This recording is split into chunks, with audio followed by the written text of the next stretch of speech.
नमस्कार, एक बार फिर से रोरा लोगिन के स्वागत बा भोजपुरिया सीरीज के एपिसोड नंबर 2 के अंदर। आज के ये एपिसोड जोन बा उ बीएससी में 10th क्लास के जोन इकोनॉमिक्स बाटे, बिहार बोर्ड के इकोनॉमिक्स जोन बाटे 10th क्लास के, ओकरा दूसरा चैप्टर के यानी कि राज्य एवं राष्ट्र की आय वाला जोन चैप्टर बा वो चैप्टर के जितना ऑब्जेक्टिव बाटे, यानी कि हम कहे के चाहता नहीं कि राज्य एवं राष्ट्र के आय के जोन ऑब्जेक्टिव बा ई सेशन के अंदर मिले वाला बा।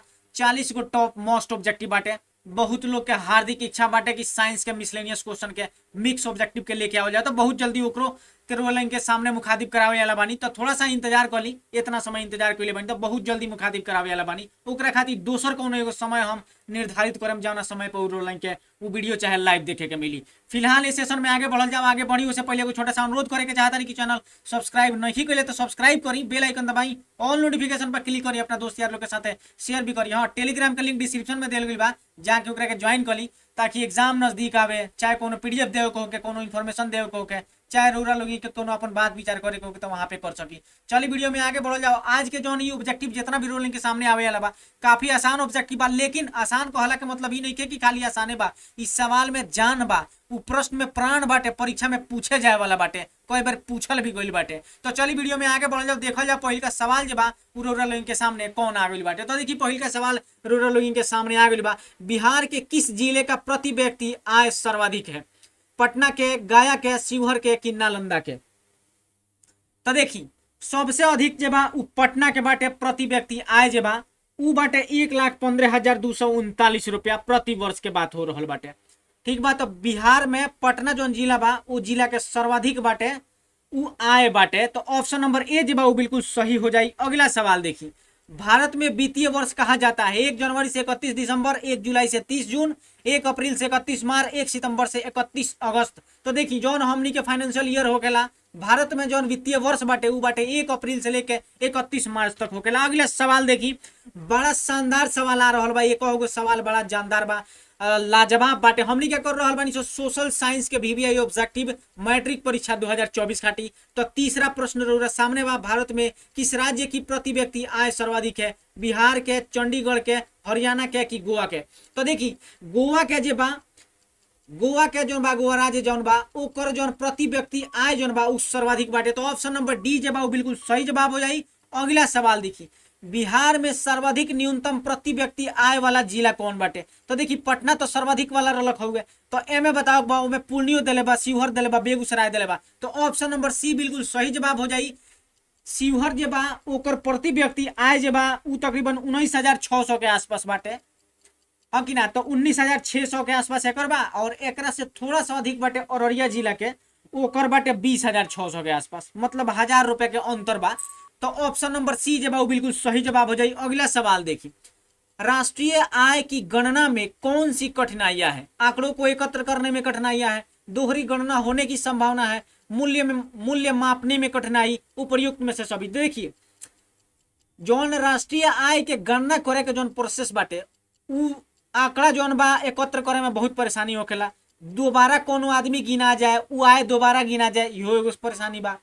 मूल्य के मापन में भी बहुत कठिनाई होखेला। तो ऑप्शन नंबर डी जे बा बिल्कुल सही हो जाई। तीनों परेशानी जौन बा उ राष्ट्रीय आय के गणना करे में आवेला। ऑप्शन नंबर डी बिल्कुल सही जवाब। अगला सवाल देखिए, सन 2008 से 9 के अनुसार भारत की औसत प्रति व्यक्ति आय कितना रहे? भारत के प्रति व्यक्ति आय बता दे बरोरा लगिन के। तो देखी ऑप्शन नंबर बी जे बा बिल्कुल सही जवाब हो जाए। 25,494 रुपया रहे 2008 से 9 के जौन भारत के औसत प्रति व्यक्ति आय जौन रहे वो 25,490 रहे, यानी कि ऑप्शन नंबर बी बिल्कुल सही जवाब। अगला सवाल देखी, राष्ट्रीय आय बराबर का होखेला? 4 गो ऑप्शन दिहल गइल बा। ई प्रश्न के जवाब एजनवा नहीं देवे के, क्लास खत्म भइले के बाद कमेंट सेक्शन में लिखे के बा, या फिर ई क्वेश्चन कम्युनिटी पर भी मिल जाई, रउरा वहां जाके भी एक प्रश्न के जवाब दे सकतानी। तो इस सवाल के जवाब कब देवे के बा? क्लास खत्म भइला के बाद देवे के बा। अगला प्रश्न के तरफ बढ़तानी, निम्न में किसके अनुसार राष्ट्रीय लाभांश किसी समाज की वस्तुनिष्ठ अथवा भौतिक आय का वह भाग है जिसमें विदेशों से प्राप्त आय भी सम्मिलित हो गई और उसकी मुद्रा के रूप में माप हो सकती है? केकरा द्वारा कहल गई रहे? पिगू के द्वारा, मार्शल के द्वारा, रॉबिन्स के द्वारा कि किंग्स के द्वारा? तो देखिए पिगू महोदय के कहल रहे। केकर कहल रहे? पीगू महोदय के कहल रहे। ऑप्शन नंबर ए बिल्कुल सही जवाब बा। अगला सवाल देखिए, भारत में राष्ट्रीय आय के आकलन के लिए कौन उत्तरदायी है? केंद्रीय सांख्यिकी संगठन, योजना आयोग, राष्ट्रीय विकास परिषद, रिजर्व बैंक ऑफ इंडिया। तो देखिए जितना भी उ जोन राष्ट्रीय आय के आकलन करे के जोन जिम्मेदारी बाटे उ केंद्रीय सांख्यिकी संगठन के जिम्मेदारी रहेला, ओकरे ही करे के रहेला, उहे संगठन के करे के रहेला। तो ऑप्शन नंबर ए जवाब बिल्कुल सही जवाब हो जाई। अगला सवाल देखिए, उत्पादन एवं आय गणना विधि आर्थिक दृष्टिकोण से सहज है, वैज्ञानिक है, व्यवहारिक है? उत्पादन एवं आय गणना करने की विधि तो देखिए पिन सहज भी होखेला, वैज्ञानिक भी होखेला और व्यवहारिक भी होखेला। तो ऑप्शन नंबर डी जवाब बिल्कुल सही जवाब हो जाई। अगला सवाल देखिए, बिहार में गरीबी रेखा से नीचे गुजर बसर करने वाले लोगों का प्रतिशत रउआ बताओ बाटे कि कितना बा। तो देखिए अभी जो डाटा रउरा सामने प्रस्तुत भइल बाटे उ रउरा लिंक के किताब के हिसाब से बा। हो सकता वर्तमान स्थिति में ये डाटा थोड़ा आगे चाहे थोड़ा पीछे हो सकता, तो ये बात पर थोड़ा सा ध्यान रखे बाटे। कोशिश करम कि जोन वर्तमान में जोन डाटा बाटे ओकरा के कमेंट सेक्शन में बतावे के। फिलहाल रोलिंग के जोन किताब के हिसाब से जोन एकर आंकड़ा बा उ हम बता देता 41.4% बाटे। अगला सवाल देखी, गरीब के दुष्चक्र की भावना को किसने बताया था? Mahatma Gandhi, Marshal, Ragnar marks या पीगू? तो देखिए 12 के जवाब ऑप्शन नंबर सी बिल्कुल सही हो जाए, रैगनर मार्क्स के कहल रहे। ऑप्शन नंबर सी बिल्कुल सही जवाब 12 के। अगला सवाल देखिए, भारत में सबसे पहले राष्ट्रीय आय का आकलन किसने किया था? दादा भाई नौरोजी, पीसी महालनोबिस, महात्मा गांधी? इनमें से कोई नहीं। महात्मा गांधी जी तो वकील थे तो उनका तो कोई काम ही नहीं था, और शास्त्री यही तो लोग थे ना, दादा भाई नौरोजी थे और पीसी महालनोबिस थे। तो देखिए ऑप्शन नंबर ए बिल्कुल सही हो जाई। दादा भाई नौरोजी जे रहनी वहाँ के सबसे पहल का कहले राष्ट्रीय आय के आकलन कैले रहनी आ कितना कैले रहनी उहो रोलिंग बता दी। अगला सवाल देखिए, राष्ट्रीय आय समिति का गठन निम्नलिखित में किसकी अध्यक्षता में हुआ था? प्रोफेसर पीसी महालनोबिस के, बीके आर राव के, जवाहरलाल नेहरू या इनमें से कोई नहीं? तो देखिए 14 के जो आंसर बाटे वो बिल्कुल सही हो जाई। 14 नंबर प्रश्न जो बा ओकर आंसर बिल्कुल सही हो जाई। प्रोफेसर पीसी महालनोबिस के अध्यक्षता में ओकर गठन कइल गइल रहे राष्ट्रीय आय समिति के। अगला सवाल देखिए, विश्व विकास रिपोर्ट 2005 ईस्वी में भारत में प्रति व्यक्ति आय कितना था? $720 रहे, है कि ना? वो बेरा के समय में $720 रहे 2005 के करीब में। ऑप्शन नंबर बी बिल्कुल सही जवाब। अगला सवाल सामने, बिहार राज्य की कितनी प्रतिशत जनसंख्या कृषि पर आधारित है? लगभग 86% जौन बा राज्य के जनसंख्या बिहार के कृषि पर आधारित बा। फिर भी कृषि के हालत बहुत खराब बा, फिर भी कोनो बात ना। ऑप्शन नंबर बी बिल्कुल सही जवाब। हमने के जल्दी ऐसे उबर जल जाई। अगला सवाल देखिए, भारत में राष्ट्रीय आय का आकलन सर्वप्रथम कब हुआ था? 1800 में, 1868 में, 1928 में, इनमें से कोई नहीं? तो देखिए ई जोन भारतीय राष्ट्रीय आय के आकलन सर्वप्रथम जो बा वो 1868 में भइल रहे दादा भाई नौरोजी के द्वारा। ऑप्शन नंबर बी बिल्कुल सही जवाब बा। अगला सवाल देखिए, राष्ट्रीय आय मापने की निम्नलिखित में कौन सी विधियां है? आय विधि, उत्पादन विधि, व्यय विधि या उपयुक्त में से सभी? तो देखिए आय विधि जो बा ओकरा के कारक आय विधि भी कहल जाला, आ जौन उत्पादन विधि बा ओकरा के मूल्य वर्धित विधि भी कहल जाला, और व्यय विधि जौन बा ओकरा के अंतिम उत्पाद विधि कहल जाला। तो अगर ई आय विधि, उत्पादन विधि या व्यय विधि के अलावा भी अगर जौन 3 गो बताइनी हो उ अगर ऑप्शन में होखे तो तीनों जौन होखेला उ राष्ट्र के आय मापे में विधि जौन बा उ शामिल होखेला। तो ऑप्शन नंबर डी जब बिल्कुल सही जवाब हो जाए। अगला सवाल देखिए, राष्ट्रीय आय का अर्थ है, राष्ट्र के जौन आय होखेला ओकर का मतलब होखेला? सरकार के आय, सर्वाधिक उपक्रमों की आय, उत्पादन के साधनों की आय। तो देखिए उत्पादन के साधन के जौन आय होखेला उ एकर आंसर बिल्कुल सही हो जाए। राष्ट्र के आय के मतलब होखेला उत्पादन के साधन के आय। ऑप्शन नंबर सी बिल्कुल सही जवाब। अगला सवाल देखिए, राष्ट्रीय आय का सृजन होता है वितरण द्वारा, उपभोग द्वारा, विनिमय द्वारा या उत्पादन क्रियाओं द्वारा? तो देखिए 20 नंबर प्रश्न जो बा उस सवाल के जो सही जवाब हो जाए उत्पादन क्रियाओं द्वारा हो जाए। राष्ट्रीय आय का सृजन होखेला उत्पादन क्रियाओं द्वारा। देखिए एक पहले वाला जो प्रश्न रखो यही से मिलता जुलता बाकी ना, यही से हम बार बार कहेनी कि जब भी प्रश्न सामने आवे, जब परीक्षा में रहुरा बैठी, जब हाथ में प्रश्न मिले तो 15 मिनट अतिरिक्त समय मिलेला उ प्रश्न पत्र के पढ़े खातिर। तो प्रश्न पत्र के पढ़ ली 15 मिनट, समय कोनो कम ना होखेला 100 मार्क्स के प्रश्न के पढ़े खातिर। तो उससे पता चल जाई अंधेरे में लाठी ना चलाओ, कोनो सवाल के जवाब ना मिलत हो तो हो सके कि उससे संबंधित कोनो प्रश्न वही अब प्रश्न पत्र के अंदर देखे के मिले। तो ऑप्शन नंबर डी जब 20 के बिल्कुल सही जवाब हो जाए। अगला सवाल देखिए, उत्पादन गणना पद्धति का प्रयोग सर्वप्रथम किस देश में किया गया? रूस में, जापान में, चीन में कि ब्रिटेन में? अरे ब्रिटेन में सबसे ज्यादा उत्पाती रहे, ओकरे लगे भइल होई। ऑप्शन नंबर डी बिल्कुल सही जवाब बाटे। अगला सवाल देखिए, वास्तविक राष्ट्रीय आय वार्षिक शुद्ध उत्पादन का वह भाग है जिससे उस वर्ष में प्रत्यक्ष रूप से उपयोग किया जाता है। राष्ट्रीय आय की यह परिभाषा किसने दी थी? जौन राष्ट्रीय आय के परिभाषा बा अभी जौन पढ़नी हो उ के कर देहल रहे? मार्शल के देहल रहे, रॉबिन्स के देहल रहे कि फिशर के देहल रहे कि किन्स के देहल रहे? तो ऑप्शन नंबर सी बिल्कुल सही जवाब बा, ई फिशर महोदय के देहल रहे। क्या कर देहल रहे? फिशर महोदय के। ऑप्शन नंबर सी बिल्कुल सही जवाब। अगला सवाल, राष्ट्रीय आय में क्या क्या सम्मिलित रहती है? विदेशों से आय प्राप्त, घरेलू उद्योगों से प्राप्त आय, क एवं ख यानी ए एवं बी दोनों, या इनमें से कोई नहीं? तो देखिए, राष्ट्रीय आय में विदेश से जौन आय होकेला ओकरो शामिल रहेला, घरेलू उद्योग से जौन आय उत्पन्न होकेला उहो ओकरा अंदर शामिल रहेला। तो ऑप्शन नंबर सी जवाब बिल्कुल सही जवाब हो जाई, ए एवं बी दोनों। अगला सवाल देखिए, राज्य घरेलू उत्पाद का आकलन कैसे किया जाता है? स्थिर मूल्यों पर, वर्तमान मूल्यों पर, ए एवं बी दोनों पर, या उपयुक्त सभी? तो देखिए, या तो रउरा मान ली ऑप्शन नंबर डी या ऑप्शन नंबर सी, दोनों सही हो जाई, ओमें कोनो दिक्कत नहीं है। देखिए हमें थोड़ा कुछ गड़बड़ हो गई बाटे, एकरा उपयुक्त सभी के बजाय एगो ऑप्शन में हो जाए कि इनमें से कोई नहीं। खैर सी चाहे डी जौन भी रउरा मान ली बिल्कुल सही जवाब हो जाई। बस इतना कॉन्सेप्ट के ध्यान रखे के बा कि स्थिर मूल्य और वर्तमान मूल्य दोनों पर राज्य और घरेलू जौन राज्य घरेलू उत्पाद के जौन आकलन बा उ कइल जाला। तो ऑप्शन नंबर जे बा सी चाहे डी दोनों में से कोनो एगो कर सकता नहीं। अगला सवाल देखी, श्रम का पारिश्रमिक होखेला काथी होखेला? श्रम के ब्याज होखेला, लाभ होखेला, लगान होखेला कि मजदूरी होखेला?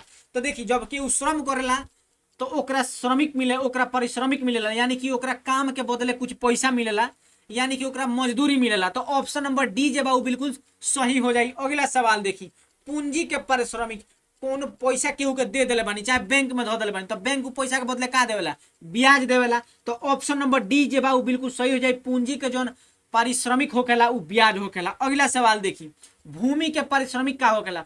अच्छा, भूमि जौन हमनी के लगे बाटे ओमे हमनी के काथी लगावे निसन? लगान लगावे निसन। तो ऑप्शन नंबर बी जे बा उ बिल्कुल सही हो जाई।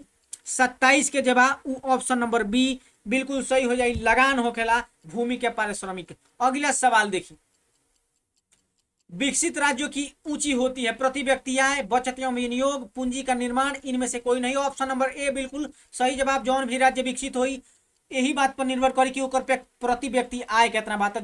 जौना राज्य के प्रति व्यक्ति आय चाहे जौना देश के प्रति व्यक्ति आय सबसे अधिक हुई ओकरा के विकसित राज्य में गणना कइल जाई। ऑप्शन नंबर ए बिल्कुल सही जवाब। अगला सवाल देखिए, गरीबी को जन्म देती है, गरीबी का कुचक्र है, किसने कहा था? पीगू ने कहा था, मार्शल ने कहा था, एम जॉन ने कहा था, आर नॉक्स ने कहा था?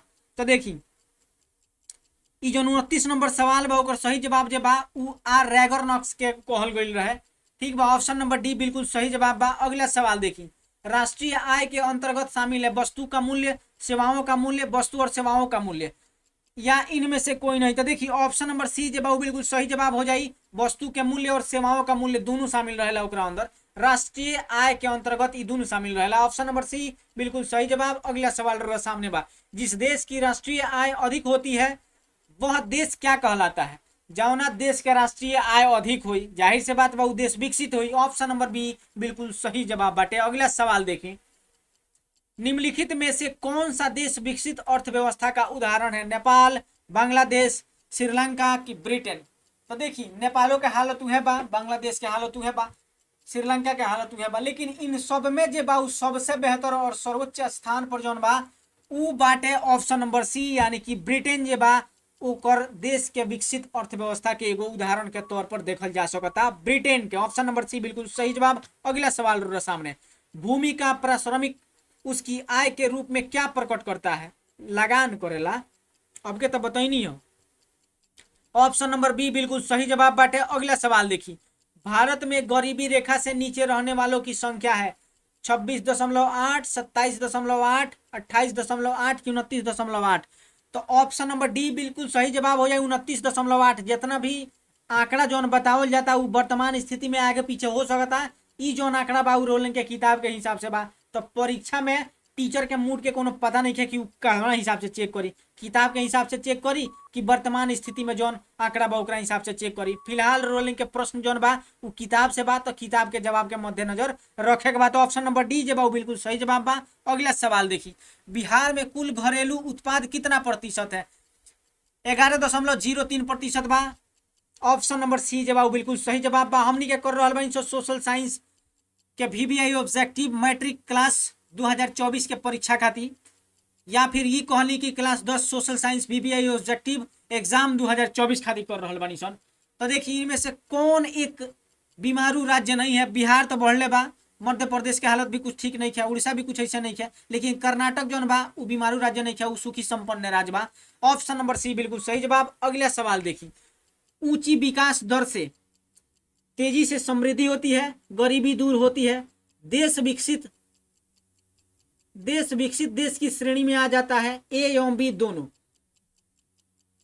ऑप्शन नंबर डी जवाब बिल्कुल सही जवाब हो जाए। 37 के जवाब सही जवाब ऑप्शन नंबर डी, ए एवं बी दोनों हो जाए। देखिए जब उच्च विकास दर हुई तो तेजी से समृद्धि भइल बा, गरीबी दूर बा, तबे नु बा। तो ऑप्शन नंबर डी बिल्कुल सही बा। अगला सवाल देखिए, बिहार की प्रति व्यक्ति आय देश भर में न्यूनतम है, सबसे कम बाटे बाकी ना, कैसे कि बीमार पिछड़ा राज्य बाटे तब होइए होई, कोनो में सोचे वाला बातें नहीं है। ऑप्शन नंबर ए बिल्कुल सही जवाब बा। अगला सवाल देखी, आय तथा उपभोग का अंतर है, जितना इनकम भइल उनमें से कुछ खर्चा कर देनी तो जौन बची ओकरा का कहल जाई? बचत कहल जाई। ऑप्शन नंबर सी जे बा बिल्कुल सही जवाब हो जाई। और इस सेशन के जौन बा आखिरी प्रश्न देखी रउरा सामने आ गई बा, बिहार में सबसे कम प्रति व्यक्ति आय वाला जिला है, शिवहर जिला बाटे। अभी थोड़ा देर पहले बताइनी हो। तो यही प्रश्न के साथ है इस सेशन के समाप्ति होता। हो सकता कि कुछ और भी प्रश्न उस चैप्टर से बने, तो हम कोशिश करम कि जब सोशल साइंस के मिसलेनियस स्टार्ट होई कोशिश का करम हम ओकरा अंदर डालिए देम, ताकि कोनो प्रश्न जे बा उस चैप्टर से छूटे ना और परीक्षा में कोनो प्रश्न बाव ना जाए। तो देखिए ऐसा बा कि रूरल के 80 गो प्रश्न पूछी, उनमें से 40 गो बनावे बा। इतना सारा प्रश्न कोनो कम ना होखेला, कोनो भी चैप्टर से 40 गो प्रश्न जौन बा कम ना होखेला, उ अत्याधिक से भी अत्याधिक बाटे पूछे जाए वाला प्रश्न बाटे। तो काफी बात चलिए इस सेशन, यही प्रश्न के साथ इस सेशन के समाप्ति कइल जाला। फिर मिलल जाई हमनी के नया एपिसोड में सोशल साइंस के इकोनॉमिक्स जोन बा क्लास 10 के ओकरा साथ है, तीसरा नंबर चैप्टर के साथ है। तब तक खातिर रोरा लगिन तैयारी में अपन जोर लगाई, क्योंकि समय दिन प्रतिदिन समाप्त भइल जाता। परीक्षा के घड़ी नजदीक आ रहल बा, साल महीना में बदलता, महीना दिन में बदली, दिन घंटा में बदली, घंटा मिनट में बदली, मिनट सेकंड में बदली, सेकंड पल में बदली, और परीक्षा के घड़ी नजदीक आ जाई, रोलिंग के सामने आ जाई। चलिए बहुत बहुत धन्यवाद। वीडियो पसंद आई लोग की तो लाइक करें, चैनल के सब्सक्राइब करें, बेल आइकन दबा के ऑल नोटिफिकेशन पर क्लिक करें, अपना दोस्त यार लोग के साथ शेयर भी करें, और टेलीग्राम का लिंक डिस्क्रिप्शन में दिया गई बा, जाके ज्वाइन कर लें। चलिए बहुत बहुत धन्यवाद।